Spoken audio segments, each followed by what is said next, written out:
Welcome back, everyone, to the Sports Frenzy podcast. I'm Phil Pinarski, joined once again by our News 8 sports correspondents, Dean Holzwarth and Andy McDonald. So glad to see you two again. It's always my favorite time of the week whenever we do all get to be together and talk about all the sports happening all across West Michigan. Of course, we are getting set for the return of Football Frenzy later on this week. You guys are going to be having your first initial Behind the Frenzy podcast that is debuting later on this week. So excited about that. We're actually going to be recording this in a little bit. But first off, let's talk about some things outside of high school football. That, of course, being the West Michigan Whitecaps, who I'm going to be open and very honest right now. Did not expect a whole lot out of them after they clinched the playoffs and kind of saw some of their top prospects head up to Erie. Did not think this team was really going to be as dominant as they've been. They've been honestly probably more dominant in this second half now. Just recently, their last game, as of recording this, was a 16-0 beatdown against the Lansing Lugnuts on Sunday. I mean, I don't think I could even put it into words just how dominant and how fun this team has been to watch all season long. Yeah, it's been incredible. I was actually out there. I took my daughters out there. We went to the game on Saturday night, watched them win 3-0. They did it with pitching. A couple timely hits, and then obviously they had the big lopsided victory, the most lopsided victory in franchise history on Sunday. 6 home runs. So, yeah, it's just really amazing what this team has done all year. Like you said, with the promotions, it just doesn't matter, Those first guys go up around 4th of July, they don't miss a beat. The next guys go up, they still don't miss a beat. So, it's pretty crazy. And one little note, Sunday's game was sold out. So that was over 8,000 people came out on Sunday to support the Whitecaps and follow them. And I do think, like, as much as it is obviously a great time at the ballpark with everything going on, I think this team is – I think people are out to watch this team because they're so good, right? I'm looking forward to the playoffs, 12 more games, and it's, best team, minor league team in professional baseball right now. Yeah, what a great reward for people over there at the Whitecaps that have taken care of us all with this weather they got last week. I mean, holy smokes. Kind of like one of those rewarding weeks where it's not like too humid and hot. They've been dealing with that all summer. So, but yeah, no, it's been super impressive. I think that was like kind of the easy cop-out, right? They had all these guys move up, the big three we kind of talked about, Briseno, Clark, and McGonigal. And it just was kind of like, well, they have to get worse, right? And I think the joke was kind of that they were going to play better. I think we actually joked about that. Like, oh, maybe they'll just do better in the second half. Well, they have almost done that. They have. Yes. It's insane. Like, it's crazy to see them, like, keep progressing like this. I mean, it's almost like a fact at this level when you lose the players that are kind of leading the team in that direction. Usually it changes the team, and understandably so. You lose people that you see every single day in the dugout. You start to form a vibe, and a team like that, not this team, it doesn't matter. So Tony Capicelli, their manager, deserves a lot of credit for being able to keep these guys playing this way. I mean, I know that the wins and losses are like the most important result at this level, but either way, it's super cool to see that they've been able to keep it going in that direction, because winning is definitely better than losing. I think we all know that. Right. Yeah. Well, and I think to both of your points, I mean, not only have the wins and losses been there, but also the fact that it's fun. It's just nice to be over there at LMCU Ballpark and just watching this team play. They've been playing so well. I mean, even when they're not, scoring 16 runs and putting teams away early, I mean, they build up the drama a little bit. And honestly, again, if you haven't had the chance to step out there, with the playoffs just being about 2 weeks away, definitely encourage everybody to at least go out there, because this team is very, very special. Again, 84 wins already on the season. They still have 12 games left, and they also clinched the best winning percentage of any Tigers affiliate for this season. And again, I mean, it's hard to really just even describe or even equate this to another team's just dominant run. I mean, I even across sports, I don't think I could name another team that has just been as dominant or as fun to watch as these guys have been this year. Yeah, so Lansing, I think they played 24 times this year already, like 4 6-game series. I think the Whitecaps have won like 21 of them. So that's crazy. Like, their dominance over Lansing especially has been just unbelievable. But yeah, it's kind of hard to put into words. Like, when you look at all the minor league teams across the country, and the Whitecaps, we are home to the best team, and it's just pretty remarkable what they've done. And like I said, I do think they have all the tools to win a Midwest League championship this year. What's kind of crazy is, Phil, as to your point, I watched them have 2 walk-off sacrifice flies. Yes. Last week, so they in the same week. Yes, they can do it any way, and any game, if it's going to be a pitcher's duel or, a slugfest, the Whitecaps are going to come out on top. So For sure. I mean, Phil, and you said that they had the best winning percentage for anybody in the affiliation. Does that include the Tigers too? I believe Yeah. so. that? Yes. It's like That's crazy. And the Tigers, again, 78 and 55 right now, Exactly. the best team in the American League. I mean, that's absolutely insane that they're able to have a better winning percentage than that. So yeah, that just says a lot about it. And then yeah, like you said, get out there. I mean, the playoffs is something that's crazy to think about. I mean, ever since I've been working here with TVA, it really hasn't been a thing that we think about this time of the year because they haven't made it. So that's it's pretty cool to have in our city and awesome to have these players playing the way they are. Definitely. And like I said, we're about 2 weeks away from the playoffs, and they're going to be hosting at least most of those games, hopefully in that first series, when they do come over to LMCU Ballpark to kick off the playoffs. And again, like about 12 games left in the season. Again, already have everything basically clinched up at this point. But this team is still going to want to win, still put on a great show for these final 2 series.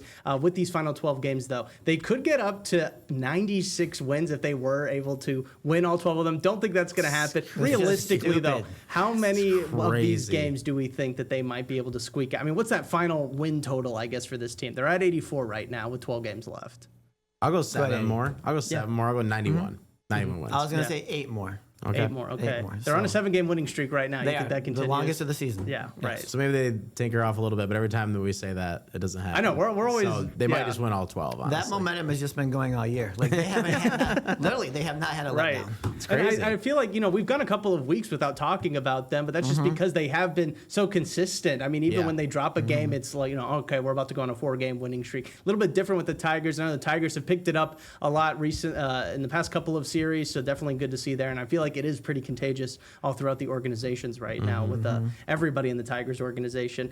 Speaking of the Tigers organization, some news that we got today was that Alex Cobb is being shut down for another week. That is going to, again, give the Tigers a little bit more time on deciding how they want to go about dealing with the pitcher. Guys, I mean, just initial reactions to hearing this news. Again, we haven't really seen him pitch outside of the minors all season. Yeah, no, it's definitely interesting just because when you think back to it, I mean, back at that time, the Tigers were really trying to bolster their rotations. It was kind of what they didn't really have it last year. They were the pitching chaos, and they went into the playoffs, and that was kind of the whole thing. And it was a $50 million contract, and when you think about that, it's like, wouldn't it be really nice right now to have somebody else in this rotation Right. that's like actually pitching? For the person, Alex Cobb, I give him all the credit in the world for like trying to pitch and like still going out there and trying to fulfill the money. And I think if you're a Tigers fan, you should appreciate that in a person, but at the same time, you kind of look at it in a really weird way where it's like this guy like came out and said when he signed that he was thinking about retiring, and now he's just making all this money and he's not even like it's clear that he isn't healthy enough to pitch. And I mean, I would if I was that much of a betting man, I'd put my money on that he's probably not going to pitch in a Detroit Tigers uniform this season. So. Yeah, it's definitely a really frustrating move, and I guess like for me, it just kind of like begs the question like, is this a like issue with him like Scott Harris like signing free agents? Like obviously this team is at a point where you can't like deny the success they've had. They would never get rid of a GM when they're the best team in the American League or anything like that, but. A lot of this talent was left over from Avila. I think it's pretty clear that the what he brought in organizationally from low A all the way up to triple A has been developing this talent better than it ever was under Avila, clearly Dombrowski, all that stuff. In my lifetime, it's the best they've ever had a farm system. But like at the pro level, other than Gleyber Torres, like what signings? I mean, I guess Matt Vierling last year. What other signings has he really done that have like been that impressive? I guess that have wowed you guys. I guess like maybe Jack Flaherty last year, but this year struggling. I don't know. I'm just trying to think of it when it comes to pitching. Yeah. I can't really think of pitching wise. I don't think there's anybody out there that like is really Flaherty. moving. I mean, Kenta Maeda was a horrible signing. Yeah. Alex Cobb's not even going to pitch for the team. Right. It's like. I don't know. Maybe there needs the only question that I kind of have, and I brought this up to you guys today, and we kind of talked about it, before the podcast. Is it's like, do they need to bring somebody in that does like pro scouting for them in a different way? Like, I mean, what's the answer to this? Because the Tigers are so good that like you can't really, you definitely can't say you can get rid of the guy, and he's done such a good job at the organizational level from like developing talent that it's impressive. But he won't get rid of any of his talent to get any better. He signs the wrong guys in free agency in the offseason, clearly when it comes to at least to pitching. So, like, how do you fix that? I don't know. It's such a weird thing. Yeah, that to could be a me. very long podcast, Andy. Yeah, for sure. I mean, No we doubt. can have another one. Right. Spend the whole episode talking about that. Right, that could be an hour long. We definitely could. That's for sure. You're 100% right. Right, but I mean, you did bring up a good question did. just about how are they going to be able to handle this? And again, with the Tigers being so good and having such a great year so far and a great end to last year, I mean, it kind of does cloud, I guess, a little bit maybe some of those concerns you might have because, well, they're winning. But again, does Right. beg the question. And this Alex Cobb news, I mean, it's been kind of a whirlwind really all season long, and now with this final update, I mean, it's going to be September before we know it, which means it's going to be October before we know it. And again, just no sign that this $15 million contract is even going to get. I just think about it for the postseason, like when they move forward. Like obviously, Scooble, but the last 4 to 5 starts. Last night he only had 1 earned run, I know, but the grand slam was still a pitch right down the middle. He clearly knew he missed on. Like it's just like. It would be so nice to have that other arm that you were able to rely on just in case Scooble does have one of these games that he's kind of going through the struggle right now. It's like, it would be nice to see that 15 million go somewhere else, So I don't know. It's a weird thing when you're winning this much, but like at the same time, you feel like this team could have gotten that much better in a lot of different ways this season. And they haven't really been able to do that with bringing in professional talent from the pitching side. I do want to give them credit with the bullpen because the bullpen has been pretty good since the moves, and I ripped on that a lot. I still want to see it play out all the way through September, but they definitely are finding a way to make that work so far. Yeah, I think if you're a Tigers fan when it comes to Alex Cobb, it's kind of out of sight, out of mind. Like, how many people do you think really have cared really that he's not coming back? Exactly. Yeah, right? no, for sure. That's kind of my thing with Because that. they're winning. They're winning so much. I Exactly. mean, So Jose Urquidy, they signed. Nobody even knew that. I think they signed him in the offseason because he hasn't pitched for him either, and he was hurt. So it's just it's a weird thing. I don't know. It's just one of those things where it's like, should he be signing people that maybe are not going to pitch? Well, would you the whole even? season? Yeah, I mean, say we do hit the playoffs and maybe they do want to bring Alex Cobb up. I mean, do we want him making his season debut in the playoffs? In a really high pressured situation. I mean, is that going to be good for him? Is it going to be good for the team? I mean, a lot Probably of questions not unless he can pitch in the regular season. If he can pitch, 100%. Yeah, I agree. Like if he can go last 2 weeks of regular season, you see something, then Yep. maybe. But Yep. That's And I saw him when had one not very good start in West Michigan and one pretty good start. So I watched him start twice in West Right. Michigan. the arm's still Go there, either but it's way, like if you had to ask him to field a ground ball off the mound right now, like he's not doing it. That's the problem. Like he doesn't seem like he's mobile, and I don't know. Yeah, it seems like you get away from him. But he's also pitched in the postseason before, so it's. I don't know. Interesting. Yeah, will That's for be sure. interesting to see for sure. But let's move on now. Let's talk a little bit about the Lions, who wrapped up their preseason this past weekend. Went 1-3 in their 4 games because they had the extra one due to playing in the Hall of Fame game. Obviously, this was not the starters barely played. I could not name a single starter that really saw any valuable playing time. I think we've established that the preseason record doesn't matter. Exactly. Yeah. But just seeing from what we saw, and we're going to get into some of the cuts that have already been made and probably will be made just coming up in a little bit. But I mean, just any takeaways that you guys want to take into the regular season from the preseason, or is it mainly like, let's just move on, let's get to the regular season and start this thing? Yeah, it's like I said last week. Yeah, it's just time to move on and get ready for week 1 at Lambeau. Yeah. Obviously, the breakout guy from the preseason was Isaac Tesla. 3 touchdowns, 180 yards in the preseason. Like, I mean, he proved that he is, a starting wide receiver, I think, for week 1. So, am I right? They cut Tim Patrick, right? Did you guys see that? Did they? I did not They see didn't? that. I did not see Okay, that. it must have been fake news. My bad. Because I don't think they would literally do read that, yeah. Something that said that they cut Tim Patrick. Well, the other I mean, day. there's definitely a possibility that it could happen, or he may Right. not stay in the team. But I can't imagine. Let he'd be me do some research real quick. I'll get back to you Right. guys on that. Yeah, I don't think he'd be the first one off the board, but I know what you're saying. And lastly, okay, preseason doesn't matter. However, I think the lack of depth, Yeah, right? It kind of shown through in some of the preseason games, right? Like the No Lions' doubt. second and third stringers are probably not the greatest, right? So No. I think was the biggest takeaway that I took from that, and they just came out flat, especially that last game. They were just flat that whole game. yeah. So, I think for sure that Dean, that's like the best point that there is that this team is definitely a little thin. If they catch some injuries, that could be the biggest problem. But obviously, I think what you've seen from Isaac Tesla is like super encouraging. I mean, the draft pick that they spent in him and how they traded up to get him. I mean, Dan Campbell kind of said like he's gonna probably get the chance to make some kind of an effort to be on this team and play for this team. And I think that's super important when you spend that much draft capital on somebody that they turn out like that. I mean, how many times has Brad Holmes proved that Jahmyr Gibbs, like people thought, why did they take him there? He's turned out to be one of the best running backs. Jameson Williams is looking like he's bolstered to have a huge year this year after people kind of questioned that with some of the off the field problems and everything else. So yeah, it's definitely impressive to see that with that so far, I think. But everything else, I agree with you. It's kind of been like, oh boy, if somebody gets hurt, especially up front on either side of the line, I think offensive, defensive line, it's not going to go well, I don't think, after that. And that's kind of the Dan Skipper thing. I think it's kind of surprising to me, right. With him getting cut with that, just because of the lack of depth and everything else. Hendon Hooker, I think we could completely understand that one. Yeah. That's for sure. Disappointing, but definitely kind of understandable. I just checked it. Tim Patrick, still a member of the Detroit Lions as of right now. They don't believe everything you read on the internet, people. Who would have thought? That's what I read. But they did announce yesterday that Jackson Meeks, their rookie receiver, who was actually having a pretty strong preseason, that they did in fact waive him, but we'll see if he ends up maybe back on the practice squad or something like that. But as of right now, Tim Patrick's still a Detroit Lion. Phil, real quick, what was more impressive, Isaac's touchdown catch or the worm? The worm, obviously. The worm was amazing. I was so impressed. I think it was Brian Baldinger. I can't remember. It was some guy from NFL Network. It was amazing. He tweeted it out and actually, just like was talking about how the worm is coming back this season. And I would love to see that. If that, kind of like the gritty, everybody had their own like spin on it. I would not mind watching that. I feel like that would be kind of fun. It's everybody's done the worm at least. I tried to do the worm 3 years ago. I'm not gonna lie. It was at a party, and whoa. I could not do the worm. They all gathered around Dean. Back in the day.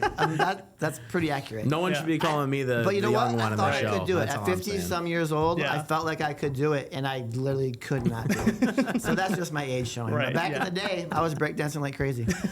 He's we had to turn back the clock, I feel like. Hopefully Tim Patrick can get in the end zone and breakdance for you. There we go. Well, I'll talk a little bit more about the Lions coming up next week and give our final record predictions going into that first season. Again, Detroit taking on the Green Bay Packers in week 1. Let's move over to the college side of things now. Big news for one Michigan school, that being the Michigan Wolverines. They announced that Bryce Underwood, the highly touted freshman quarterback, will be the starter going into week 1. Not just highly touted, there's nobody like him, right? Yeah, exactly. His words. And I think that kind of begs the question, all these different adjectives and words have been thrown around with him. I mean, how much pressure is he under, especially going into that first week, first season? Michigan, there's some momentum building up there right now. They're dealing with the aftermath from the sign stealing scandal. I mean, there's just a lot of pressure on, this 18-year-old kid right now.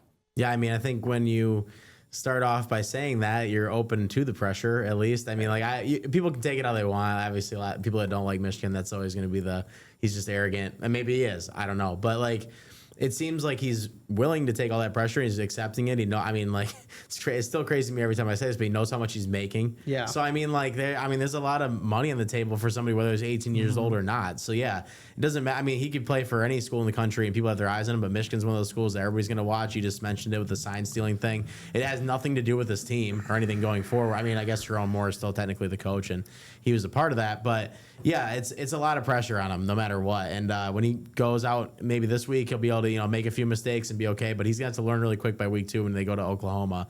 It's going to be a much different world. No matter how good he is, no matter how good he says he is, I think it's a big learning curve when you get to the college level compared to the high school game. From being on both sidelines, one moves a lot faster than the other. Right. So he's had a lot of time to prep, and he's been with this team. They have the confidence in him to give him the start, even over other guys that were there last year. Obviously, the quarterback room wasn't very good for Michigan, so this was needed, and we'll see what it's able to do for them in the future here. Mm-hmm. Yeah, if you're starting as a true freshman at Michigan, you have to have a little arrogance, a little confidence, right? Yeah, you have to be a little cocky, I think. Right. But I think the biggest thing is, especially in week 1, is the offensive line. Just giving him time back there and making sure that he's standing straight up. So, Bryce Underwood could be the best talent in the world and do all these things, but if he's not being protected well, that could pose some issues.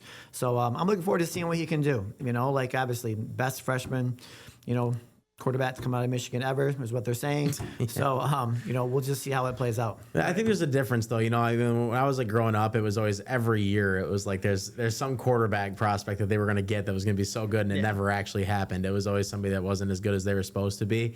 I think with this kid, just to kind of counter that point just a little bit. I think when he should be that good, even if he doesn't have that kind of protection. Like, he's hyping himself up to be that good. I mean, this guy thinks he's like, I think to like Johnny Manziel, right? Who nobody knew anything about, but like, he's this guy that just ran around and kind of played playground football and threw it everywhere. I mean, that's kind of what he makes himself out to be. So I'm interested to see if he is that good and that elusive to do it. Because if he is really that far ahead of the game, he probably is ahead of the college level a little bit and is that good. So it'll be interesting to see if that is a factor. Because I mean, he has to know from watching Michigan's offense last year, it wasn't exactly the best. So, I mean, we'll see. Yeah. But well, and I would just want to preface this for fans of Michigan going into it that, you know, I'm kind of buying the hype a little bit, but at the same time, I'm like, whatever happens versus New Mexico, I'm going to hold off until they play in Norman at Oklahoma. I feel like that is going to be a much better test to see what this season is really going to be about. But I think it'll be nice to see a Michigan offense hopefully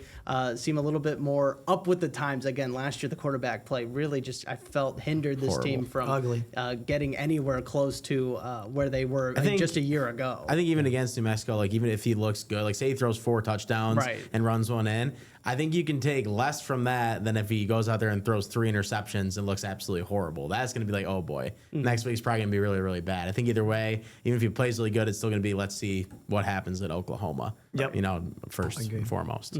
Absolutely agreed with that. All right, well, let's get into some predictions now for some of our Michigan teams here as we get set for the college football season. Again, Western Michigan and Michigan State are taking part in a game on Friday. That is a perfect start to the weekend for Michigan football fans, I think, all across the state. And speaking of Western Michigan, don't know if you guys want to give a record prediction for them. They are still, a pretty big team here in our coverage area. Again, this is going to be the 3rd season under Lance Taylor. They've improved every single year, slowly, but again, in the MAC, I feel like it's wide open this year. I feel like they've got a good chance at least improving, possibly even making a bowl game this year. Yeah, I could see it. I could definitely see 7-5 for Western. I like Lance Taylor. I think I had 8 wins. I had them going 8-4 this year. I think it's a pretty reasonable record for them to improve to. I think that he thinks that they should improve. I mean, I don't know what they do at Western. You know, I'm a Central Michigan grad, so there is that there. But I've never had a problem with covering them or anything. And I think how they find these coaches like PJ Fleck, it seems like they always find these motivators. Like you talk to Lance Taylor, and this guy you step in the room with him, you feel like, oh my gosh, I could conquer the world right now. Like this guy just instills all this confidence in you when you're talking to him. He's like one of those people. It seems like he's up from like 4 a.m. until whatever time of the night is on football stuff. So I believe in his leadership there at Western, and I do think that they'll go in the right direction and keep moving in a positive way this year. Yep. Agreed. Are we doing predictions for all 3 teams right now? Yeah, if you want to give one for Western Michigan, go for it. But otherwise, I thought 7-5 as well. Yeah, 7-5. I think they will improve. I think they'll make a bowl game, and like Andy said, I think he's got some of his guys now. Yeah, like they should get there, making strides with that program, and I think they're going to go compete in the MAC this year.